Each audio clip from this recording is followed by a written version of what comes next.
हंसने लगा और हंसने के बाद रोने भी लगा। तो बकरे को वो लोग काटने के लिए ले जा रहे थे। तो जब सेठ के पास उनके जो जानने वाले होंगे, जो ले जा रहे थे नौकर चाकर, कहा महाराज ये बड़ा अद्भुत बकरा है। कहा क्यों?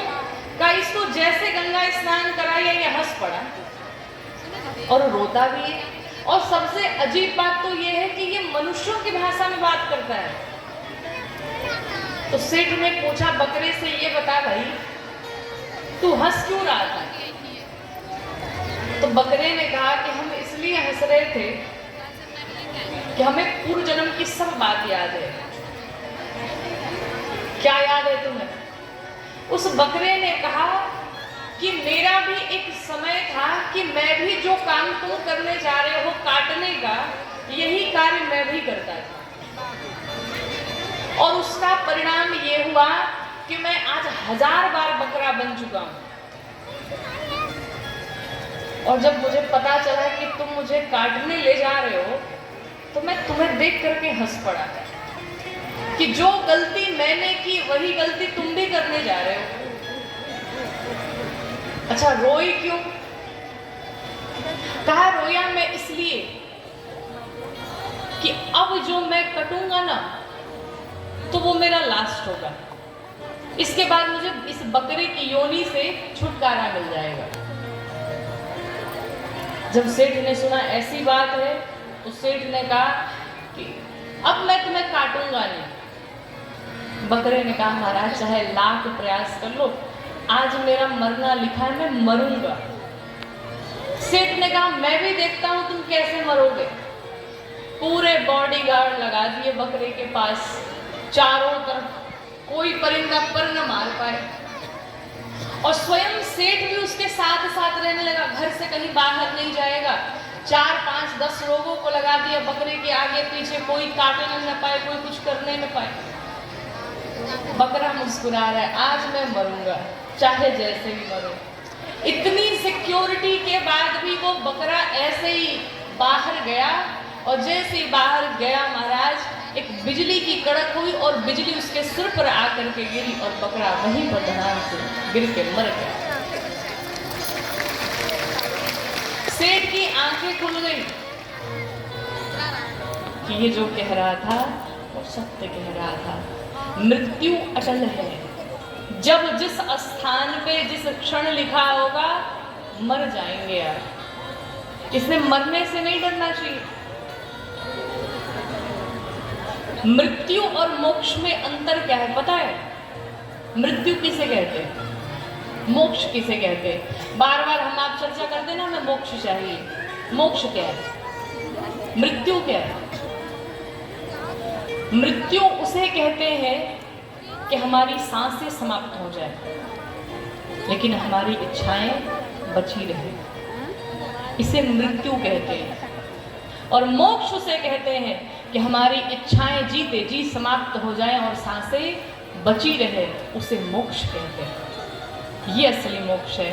अगर मोक्ष पाना है, मुक्ति पाना है, तो जीते जी मुक्त हो जाओ, मरने के बाद नहीं, जीते जी मुक्त हो जाओ।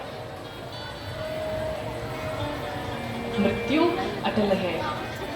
मरने पर विचार होना चाहिए, हम मरे कैसे, कैसे अपनी मृत्यु को अच्छा बनाया जाए।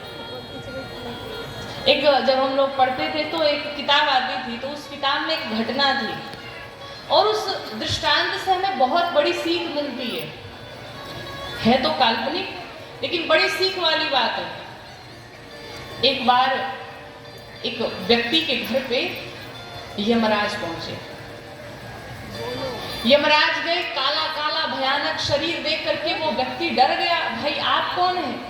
कहा तुम्हारी मृत्यु, तुम्हें ले जाने के लिए आया हूं। तो उस व्यक्ति ने कहा महाराज मैंने जीवन में बड़े पैसे कमाए हैं, कुछ आप भी ले लो और 10-20 मिनट घंटे भर दे दो ताकि अपने परिवार वालों से मैं बातचीत कर लूं थोड़ी बहुत। यमराज ने कहा तुम्हारा सब पैसा यही धरा का धरा रह जाएगा। तुम 10 मिनट की बात करते हो, 10 सेकेंड भी नहीं मिलने वाले हैं, चाहे तुम 10 अरब क्यों न दे दो। तो व्यक्ति बड़ा चतुर था। उस व्यक्ति ने यमराज से कहा, महाराज अब तो चलने का समय आ ही गया है, और अब जब आप मेरे घर पे आ गए तो हम आपकी सेवा करना चाहते हैं। अच्छा कर लो। तो बढ़िया उसने भोजन बनाया, 56 भोग बनाए, खूब बढ़िया यमराज जी को परोस के थालियों में अनेक प्रकार के व्यंजन खिलाए महाराज। अब जब भरपूर भोजन कर लिया तो यमराज एकदम प्रसन्न हो गए, आनंदित हो गए। अब उन्हें नींद आ गई और यमराज वही सो गए। अब जब सो गए तो ये बड़ा चतुर था, धीरे से झोली में हाथ डाला और जो यमराज की डायरी थी उसको धीरे से चुरा लिया। और जब डायरी चुराई तो देखा तो सबसे पहला नाम इसी का लिखा था। इसने कहा बड़ा डेंजर है, मेरा ही नाम पहले लिखा है, कोई गुंजाइश ही नहीं है। तो इसने क्या किया, महाराज धीरे से कलम लेकर के आया और पेन से अपना नाम काट करके 1000 नंबर पे लिख दिया। जब तक 1000 नंबर आएगा तब तक तो कई पीढ़ियां बीत जाएंगी। जब यमराज उठे तो यमराज ने कहा कि ये बताओ तुम्हें क्या चाहिए, आज तुम हमसे कुछ मांग लो, आज मैं तुमसे बड़ा प्रसन्न हूँ, तुम्हारी सेवा से बड़ा प्रसन्न हूँ। इसने कहा नहीं नहीं महाराज जी हमें कुछ नहीं चाहिए। अरे नहीं कुछ मांग लो ना, कुछ नहीं चाहिए, ये तो पहले से अपना काम करके फिट था। यमराज ने कहा अगर तुम नहीं मांगोगे तो आज मैं तुम्हें दूंगा। महाराज क्या देंगे आप? आज मैं तुम्हारे लिए सोच रहा हूँ अपना नियम बदल दूं। मैं नियम बदल देंगे, क्या करेंगे? यमराज ने कहा आज मैं पहले नंबर से शुरुआत करने वाला था, लेकिन अब मैं 1000 नंबर से शुरुआत करूंगा। ये बेचारा माथा पटक के रोने लगा, अपनी मौत अपने हाथों निकाल ली। सारी चालाकी गई, जितनी चालाकी करनी हो ना जीते जी कर लीजिए। और जब वहां से बुलावा आएगा ना, कोई चालाकी कोई दिमाग नहीं काम नहीं करेगा, चाहे बीटेक एमटेक कुछ भी किए हो, भगवान के सामने किसी की नहीं चलती। जीव चाहे जितनी भी चतुराई कर ले, लेकिन भगवान के सामने जीव की एक नहीं चलती महाराज। और हम सब जानते भी कि अपनी चतुराई नहीं चलेगी, लेकिन जानने के बाद भी हम लोग लगे रहते हैं। अब भी समय है, समझ जाइए। साधक कहता है कि क्षण भंगुर जीवन की कलिका, कल प्रात को जान खिले ना खिले, मन आंचल की सुच शीतल मन, सुगंध समीर मिले ना। और कहते ये कलयुग कुठार यानी कुल्हाड़ी लेके खड़ा है, और उसकी कुल्हाड़ी अगर चल जाए तो ये शरीर थोड़ी भी चोट झेल नहीं पाएगा। कि कलिकाल कुठार लिए है खड़ा, तन नम्र सी चोट झेले ना। इसलिए कहते हैं कि जप ले हरि नाम, हरि रसना।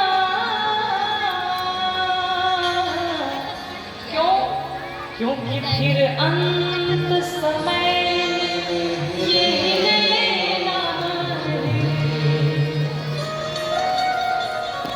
अंत समय में ये हिल पाएगी या नहीं कोई ठिकाना नहीं। अब बुढ़ापा में भजन करेंगे तो मुंह से बोलेंगे राम और निकलेगा मुंह से आम। इसलिए भजन बुढ़ापे का नहीं महाराज, भजन तो युवानी का है। पुष्प हम भगवान को चढ़ाते तो एकदम खिला हुआ पुष्प, और भजन करने का टाइम बुढ़ापा जब कोई नहीं पूछता, एकदम कोई काम नहीं, अब चलो भजन करेंगे, अब भजन नहीं हो पाएगा। घुटने में इतना दर्द होगा कि दर्शन करने नहीं जा पाएंगे, बैठा नहीं जाएगा। इसलिए अभी भजन कर लीजिए, अब भी कोई समय नहीं बीता, अब भी समय निकाल लो। जब तक जीते रहेंगे फुर्सत ना मिलेगी काम से। कोई ऐसा दिन नहीं, आप ऐसा नहीं सोच सकते चलो आज बहुत काम है, कल तो एकदम फ्री हो जाएंगे, कल कोई दूसरा काम निकल के आएगा। ये प्रकृति का नियम है। भगवान राम माँ अहिल्या को दर्शन दे करके विदा किए थे। भगवान राम गंगा मैया के तट पे पहुंचे। बोली गंगा मैया की। गंगा मैया के तट पर पहुंचे। किस प्रकार से इस धरा पर गंगा मैया का प्राकट्य हुआ। भागीरथ जी कितने परिश्रम के बाद गंगा मैया को लेकर के इस धरा पर लेकर के आए। गंगा मैया ने सबको पवित्र किया, इस पूरे संसार को पवित्र किया, सब पर उपकार किया, कल्याण किया। वो सारी कथाएं विश्वामित्र जी ने सुनाई। अब भगवान राम जनकपुर में पहुंचे तो जनकपुरी के लोगों का वर्णन करते हैं गोस्वामी जी कि पुराना नारी सुभग सोचे